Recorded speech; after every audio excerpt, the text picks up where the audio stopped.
¿Estás lista? Dale, comencemos. Soy Melanie y este es el episodio número 19 de Fe sin Censura, el podcast, con... Antonieta Silva.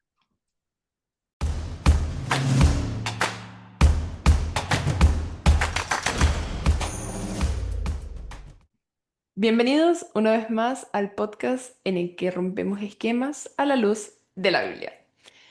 Sin embargo, como yo les dije en el episodio anterior, no vamos a estar rompiendo este esquema en particular desde la Biblia, ya que seguimos rompiendo el esquema de Dios. Ya hemos hablado de qué es Dios y hoy vamos a hablar de cómo nosotros conocemos a Dios, cómo se produce ese conocimiento de Dios o cómo nuestro cerebro entiende quién es Dios. Y para eso tenemos con nosotros a una persona que ya conocen, la doctora Antonieta Silva. ¿Cómo estás, doctora?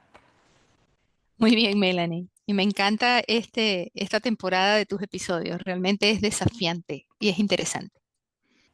¿Lista, doctora? ¿Listo, Melanie? Esto es un desafío interesante. Empecemos. Y para comenzar, yo quiero saber algo. Estamos hablando precisamente de eso, ¿no? De cómo se produce nuestro conocimiento acerca de Dios y cómo nuestro cerebro procesa todo esto de Dios, del concepto, ¿no? De Dios. Pero yo no creo que todo empiece con la palabra Dios, ¿no? Sino que he visto que desde hace mucho tiempo se habla de esta necesidad de trascendencia, de entender lo trascendente, de creer en algo que genere trascendencia.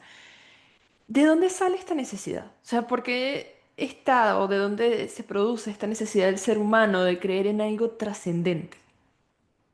Mira, Melanie, desde un enfoque neurocientífico, la necesidad de creer en algo que nos trasciende surge precisamente de la manera en que está cableado nuestro cerebro. Nuestro cerebro está diseñado para encontrarle sentido, significado, conexión, seguridad. Tenemos un sistema límbico que regula las emociones y la motivación, y tenemos una corteza prefrontal que planifica, que analiza y que busca patrones.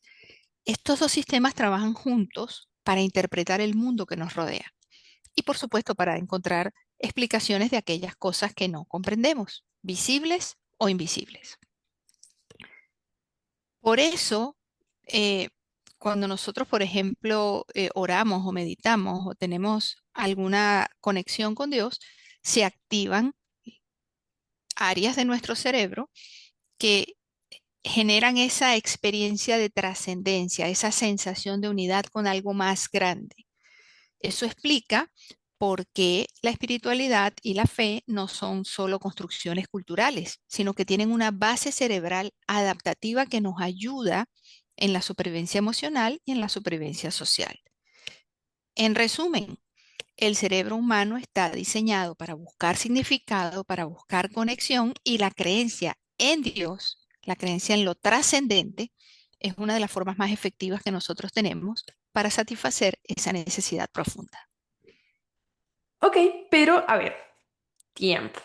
Entre las cosas que estabas diciendo, dijiste que nuestro cerebro ya está como cableado, como diseñado para percibir a Dios, ¿verdad? Ujú, ujú, así Y, es. y hagamos como que recapitulemos lo que vimos con Larry. Larry ya había explicado desde el punto de vista de la filosofía, había explicado que es un axioma y habíamos ya dicho, ¿no? Que el axioma es que Dios existe, por ende se parte desde eso, ¿no? Ujú, ujú.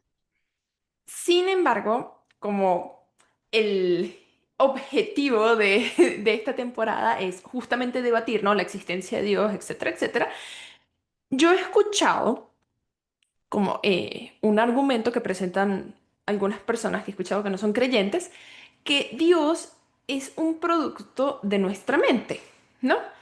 Y lo conecto con lo que acabas de decir, nuestro cerebro ya está como cableado, está diseñado para percibir a Dios, etcétera, etcétera.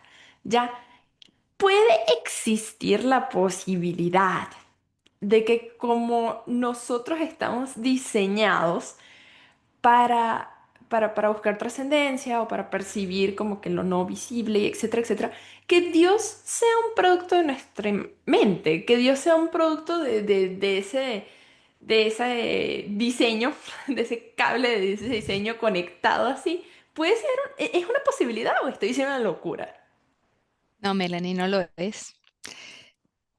Es un error pensar que porque sentimos a Dios con el cerebro, Él es una invención de nuestro cerebro. Eso es como decir que porque tenemos ojos y vemos el sol, entonces el sol es producto de nuestra retina. No funciona así. Nuestro cerebro es un canal de percepción. Nos permite experimentar lo trascendente, pero no lo crea. Lo trascendente está allí. El cerebro está diseñado para crear modelos de lo que hay a su alrededor, visible e invisible. Hay estudios que muestran que cuando nosotros meditamos y oramos, se activan zonas de bienestar y de recompensa en nuestro cerebro. Eso hace que la experiencia sea más intensa, sea más real para nosotros, ¿verdad? Pero no significa que la inventamos. Dios no es producto de nuestra mente. Nuestra mente está diseñada para percibirlo y procura crear un modelo de lo que está percibiendo. No lo está inventando. O sea, nuestro cerebro solo crea un modelo de lo que existe, de lo que conoce que existe. Visible o invisible, correcto. ¿Visible o invisible? Claro. Ujú.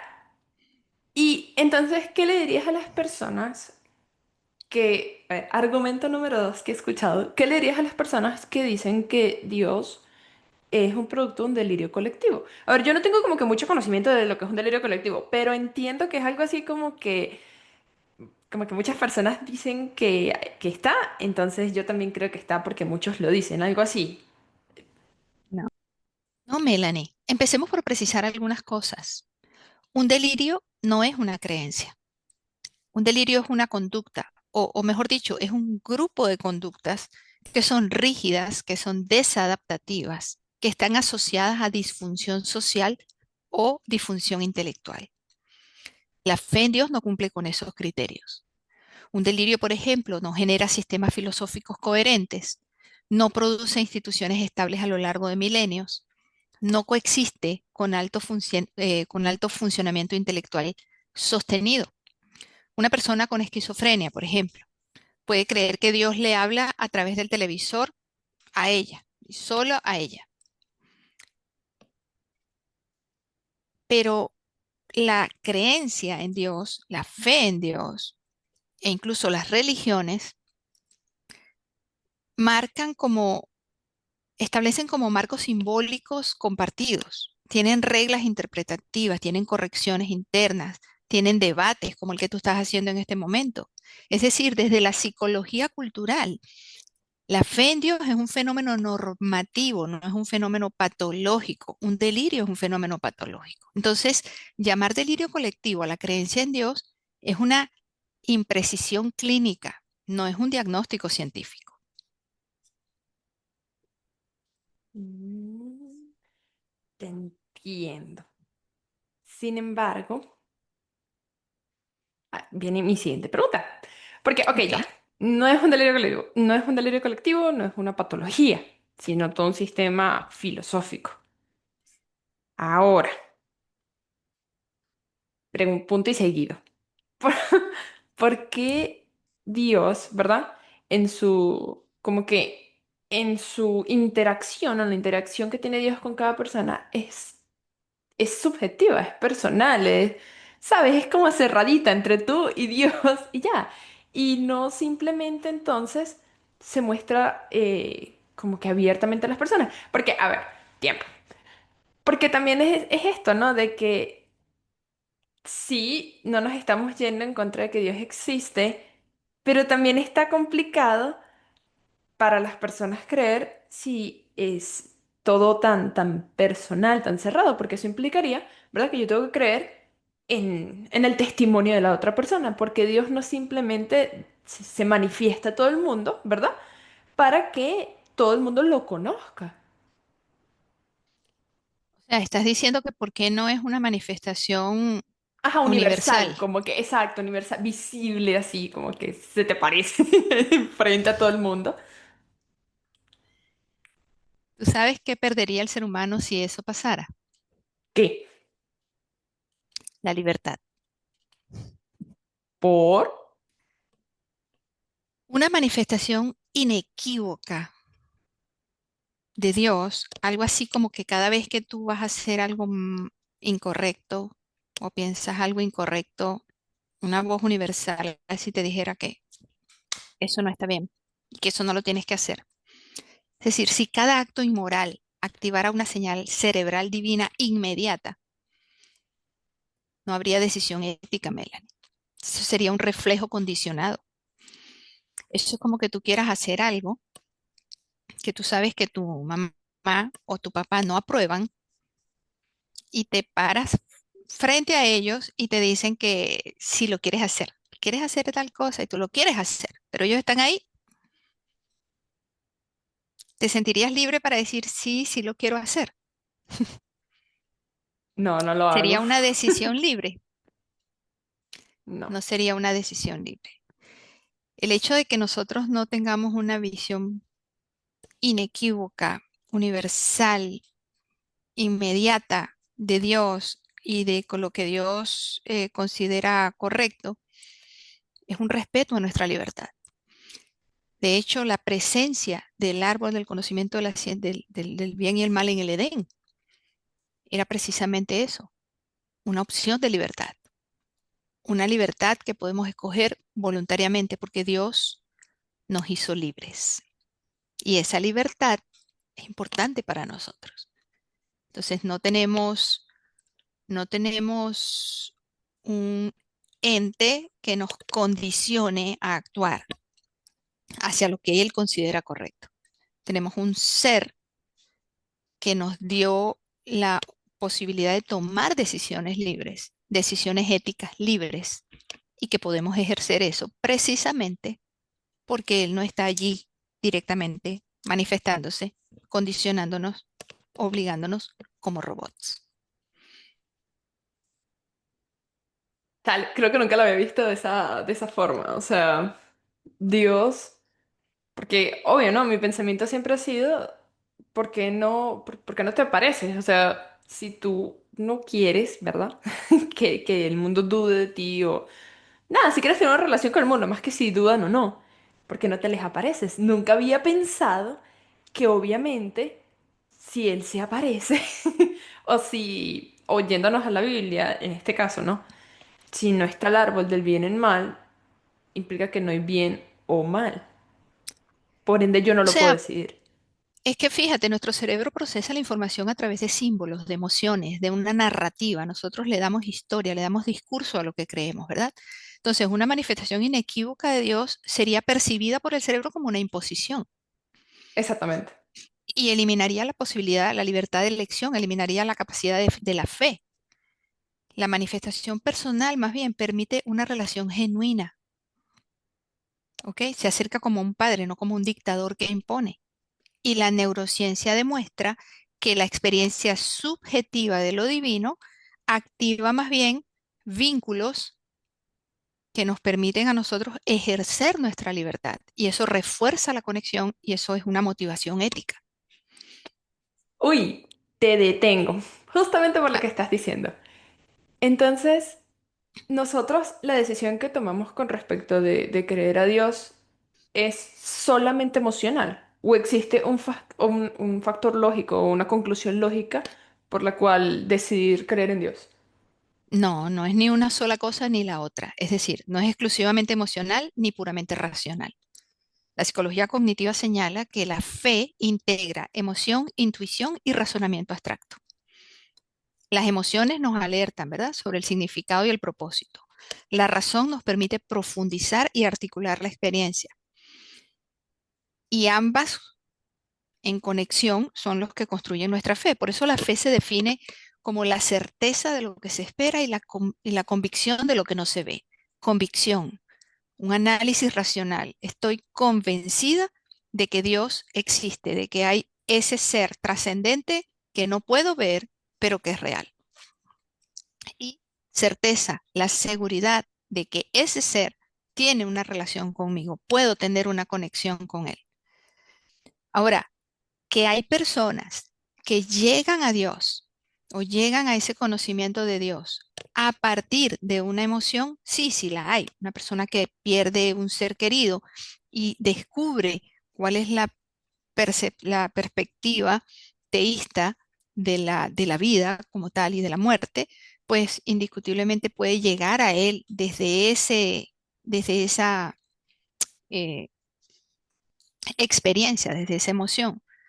Pero otra persona puede llegar a Dios a través de el estudio de la complejidad del universo, en donde encuentra el diseño, el orden, la razón, el propósito, y entonces llega a Dios.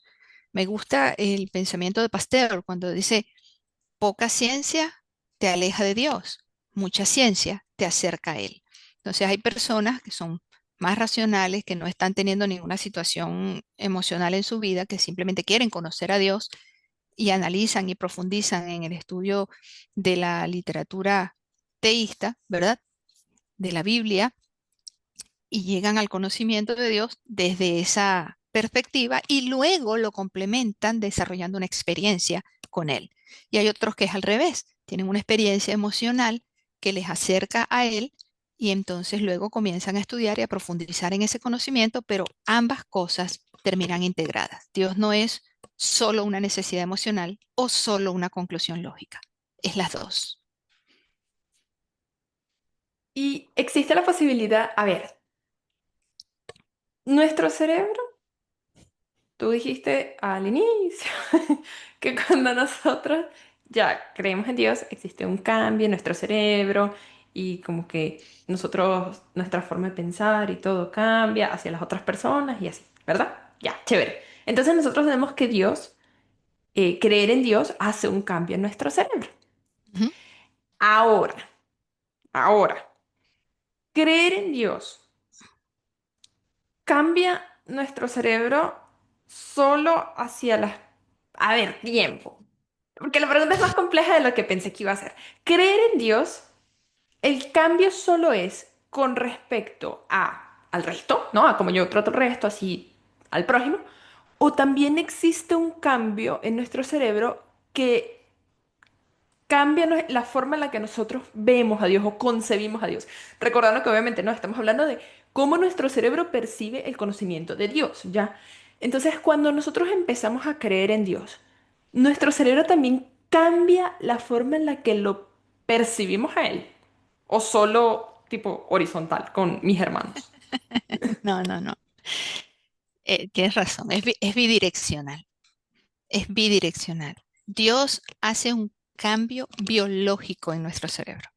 Cuando uno tiene una conexión con Dios, como te dije hace un rato, se activan circuitos neurales específicos y se desactivan otros circuitos neurales. Hay un cambio biológico en la configuración cerebral, ¿ok? Los que se activan están más relacionados con la empatía y los que se desactivan están más relacionados con el self, con el yo. Eh, También hay cambios en nuestra amígdala, también hay cambios en todo, en la estructura, en la manera en que nuestro cerebro se configura. Sí hay cambios a partir de lo que Dios hace en nosotros. Y al mismo tiempo, a medida que Él modifica nuestra neuroplasticidad, gracias a la neuroplasticidad, Él puede modificar nuestro cerebro, en esa misma medida vamos como desarrollando mayor coherencia funcional, vamos como conociendo a Dios de una manera distinta, ¿no? Se ha demostrado que la oración y la meditación fortalecen conexiones en la corteza prefrontal, en la amígdala, en el sistema límbico, que proveen autocontrol, que generan mayor resiliencia. Se ha demostrado también que las personas que meditan sin creer en Dios pueden también desarrollar algunos procesos cognitivos, pero también pueden desarrollar depresión. Entonces, date cuenta, es la conexión con alguien trascendente que cambia mi cerebro y que lo va como ampliando, por decir de una manera, va ampliando las conexiones que me permiten conocerlo mejor. No sé si me expliqué. Sí. Ok. Pero quiero volver a algo que dijiste ahorita, que sí, ya. Dijiste que se hizo la prueba, ¿no? Ujú. Meditando y orando, o sea, como que hablando con Dios y meditación normal. Y que en la meditación se veía como que también se desarrollaba depresión. Esto ocurre en todos los tipos de creencias, porque, a ver, sí, está la creencia en Dios y en este momento no estamos hablando de religiones, no es como que todas estas religiones creen en Dios y estas no. No, X, la religión que sea cree en Dios, ¿ok? Y existen otras creencias trascendentes, digamos, que son que sí en el yo, en mi fuerza, de otras creencias, ¿ok? Pero no sean en Dios. Esas creencias pueden igual generar ese cambio en nosotros como que para bien. O sea, existe una forma que yo diga, para mí realmente es simplemente mejor hacer yoga o creer en mi fuerza interna y en mi espíritu o lo que sea, en vez de creer en Dios. ¿Por qué necesito creer en Dios en vez de en cualquier otra cosa? O sea, ¿para qué? Mira, ah, hay prácticas que pueden imitar ciertos efectos en nuestro cerebro. La meditación secular, el mindfulness, los ideales humanistas, todo eso genera bienestar y activa circuitos de recompensa en el cerebro. Pero la fe en Dios añade un componente de trascendencia, un propósito último y una relación personal que amplifica la resiliencia y la motivación moral. Lo que tú me estabas diciendo, lo que estábamos conversando, hay un estudio este, que es neurocientífico, sustentado, que está publicado en un libro que se llama How God Changed Your Brain, cómo Dios cambia el cerebro, que fue llevado a cabo por Andrew Nguyen y por Mark Robin Waldman. Ellos son neurocientíficos y ellos escanearon el cerebro de diferentes grupos de personas para analizar precisamente cómo Dios cambia el cerebro. Así que tomaron un grupo de personas creyentes que meditaban y oraban temprano en la mañana y compararon eso en su estudio con alguien que solo meditaba, no oraba porque no era creyente, ¿ok? Los cambios fueron los que te dije, finalizado el experimento, notaron que aquellos que creían tenían circuitos nuevos en su cerebro, habían desarrollado procesos cognitivos, mayor capacidad de memoria, mayor capacidad de análisis, o sea, algunos procesos cognitivos interesantes que estaban repotenciados, digámoslo así, además de toda esta sensación de paz, de tranquilidad, de autocontrol, de resiliencia, etcétera. En cambio, el grupo que no tenía creencia, que solo estaba meditando, desarrolló también procesos cognitivos, pero desarrolló depresión. Llegaron ellos a la conclusión de que Dios es un factor que permite identificar al cerebro que está comunicándose con alguien externo, no visible, trascendente, pero que le genera suficiente estímulo como para que haya una modificación en su configuración cerebral positiva. En cambio, los otros no tenían activado, por ejemplo, el centro del habla no estaba activado en ellos porque no estaban hablando con nadie. Y lo que terminaron sintiendo fue precisamente lo que nuestro cerebro no tolera muy fácilmente, vacío y soledad. ¿Qué quiere decir esto? Que podemos intentar llenar esa necesidad de Dios con otras experiencias que van a tener algún efecto medianamente positivo en nosotros. Pero definitivamente solo la presencia de Dios hace la diferencia. Y eso es importante entenderlo, porque nos hace más inteligentes, nos hace más eh, regulados, nos regula mejor, nos da una experiencia viva, personal, transformadora. Nos da esperanza, nos da dirección, nos da sentido,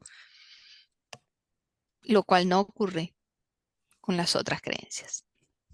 ¿Y qué pasaría si yo digo que, o sea, si no creyera? Punto. O sea, y ojo, aquí no se está hablando, ya habíamos roto el esquema de puedo ser ateo y ser buena persona, ¿ok? No tiene nada que ver. Ujú, Pero yo digo, no creo. Y no es no creo en Dios. No creo, punto. No hay ningún ujú. tipo de creencia trascendental en mi vida. ¿Qué pasaría conmigo? Mira, cuando nosotros vivimos sin referencia a lo trascendente, y esto lo he visto mucho en pacientes que han venido a consulta, vivir sin referencia a lo trascendente nos quita el propósito de vida. Y tal como te dije al principio, nuestro cerebro necesita un propósito, necesita coherencia, sentido, dirección. Cuando no tenemos propósito, creamos un vacío existencial importante. Se incrementa la ansiedad, se incrementa el estrés. No hay, el cerebro no encuentra significado y eso le genera tensión, le genera desesperanza. La creencia, la fe en Dios nos da un marco interpretativo que nos ayuda a manejar el sufrimiento, que nos ayuda a tomar decisiones con sentido, que nos ayuda a enfocarnos en una dirección específica. Hay estudios que demuestran que las personas con fe mantienen la esperanza y la dirección incluso en situaciones de crisis vitales. Hay personas que tienen cáncer, por ejemplo, y la expectativa de vida aumenta por su fe, mientras que quienes carecen de un sentido trascendente tienden a experimentar mayor desmotivación y estrés. Cuando trabajamos con pacientes depresivos que, que creen en Dios, es interesante cómo ellos tienen una herramienta adicional para apoyarse, que no la tiene aquel que decide no creer, que decide no tener ninguna relación con lo trascendente. Miércoles, me dejaste sin palabras. Tengo una pregunta, pero esto es una pregunta extra. Y ¿Ok? quiero aplicar que es extra para concluir con esto. Ok. Aparte de nuestro consejo, no crean que nos vamos a quedar sin consejo. Aquí todos siempre tenemos un consejo. Pero tengo una pregunta extra. De hecho, la quiero decir específicamente así. Si algún día pudiéramos explicar cada paso del proceso cerebral de la fe, ¿seguiría teniendo sentido hablar de Dios? Claro que sí, Melanie. Explicar los mecanismos cerebrales de la fe es como estudiar cómo el oído percibe la música, es como estudiar cómo los ojos perciben la luz. O sea, el hecho de que podamos explicar cómo percibimos cada vibración y cómo cada célula auditiva logra llevarnos al disfrute de la música, no elimina la melodía, no elimina la belleza de la melodía, ¿verdad? Y no elimina que hablemos de la música. La neurociencia puede mostrar cómo nuestro cerebro experimenta la relación con Dios, pero no explica la fuente última de lo divino. La fe sigue siendo una experiencia viva, personal, transformadora, nueva. Y aunque comprendamos científicamente cada paso que nos permita vivirla, pues al contrario, mientras más lo entendemos, más vamos a quererla disfrutar, ¿no? O sea, no tiene sentido decir que porque entendí cómo hablo con Dios, ya no le hablo más. Eso es como que tú me digas que en una relación de pareja, en un matrimonio, cuando ya los dos logran una buena comunicación, entonces ya, ya no hablan. Ya eliminemos el matrimonio porque se logró la conexión que queríamos. No, al contrario, es el comienzo para disfrutarla. Y como dije, Antonieta, ¿cuál es tu consejo para las personas que te están viendo hoy? Mira, la neurociencia puede mostrar muchas cosas, circuitos, activaciones, neurotransmisores. La psicología puede describir procesos, emociones, conductas, pero ninguna de las dos agota el misterio de lo que significa sentirse visto, acompañado, amado por algo que nos supera.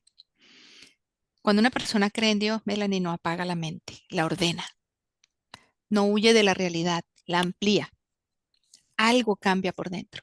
La forma de entender el miedo, de tolerar el dolor, de sostener la esperanza. Y eso no es poca cosa. Un cerebro que encuentra sentido sufre distinto. Un corazón que se sabe acompañado tiene más fuerza, resiste más cosas. Quizá por eso la experiencia de Dios no se impone, se descubre, no se grita, se susurra, no se prueba como una fórmula, se vive como una relación. Y es ese encuentro íntimo, silencioso, profundamente humano, es lo que permite que algo se reorganice dentro de nosotros, que la ansiedad pierda fuerza, que el ego se acomode, que la vida tenga sentido, tenga dirección. Entonces tú me dices, ¿cuál es mi consejo? Conoce a Dios. Conoce a Dios, conócelo desde todos los ángulos que lo quieras conocer. Hablar de Dios desde la ciencia no es reducirlo, es reconocer que incluso nuestras neuronas parecen estar hechas para algo más que sobrevivir. Están hechas para buscar, para confiar, para trascender. Y tal vez ahí en esa búsqueda que no se apaga, que no se agota, en esa fe que nos transforma sin violentar, ahí es donde está la huella más profunda de lo divino en nosotros, la huella más profunda del amor de Dios. Entonces, voy a tomar una parte de lo que Larry dijo en el episodio anterior. Abre tu mente, ensancha tu territorio, dice la Biblia, y date la oportunidad de conocer a la causa primaria de este universo. Date la oportunidad de conocer al único que puede acompañarte de principio a fin en la aventura de vivir y de vivir feliz. No solo ahora, sino eternamente. Yo cierro justamente con lo que dijo al final. Realmente no importa cuánto estudies, o sea, cuánto estudies de la relación con Dios, cuánto estudies de cómo conocer a Dios, cómo funciona el conocimiento de Dios. Se puede haber explicado todo, todo. Puedes saber cada paso. Y aún así, que ahí el motivo de esa pregunta, ¿valdrá la pena seguir buscándolo? Porque el poder explicarlo no te quita el gozo de vivir con Él, a su lado, cada día, cada minuto de tu vida. Así que yo con esto les invito a suscribirse. Les invito a todos ustedes a suscribirse antes de que cerremos esto. Hemos llegado al espacio de la suscripción. Recuerden suscribirse a el canal de YouTube, recuerden seguirnos en Instagram, también pueden seguir a la doctora Antonieta, como doctora Antonieta Silva, y pueden seguir aprendiendo a través de este canal acerca de Dios. Y no se olviden que el día en el que Dios nació en la humanidad y en nuestra mente, no es solo maravilloso en la historia, sino es maravilloso cada día en nuestro corazón. Les invito a compartir este mensaje con las personas que conozcan y a seguir creciendo en Cristo. Esto fue el episodio número 19 de Fe sin Censura. El podcast. Chao.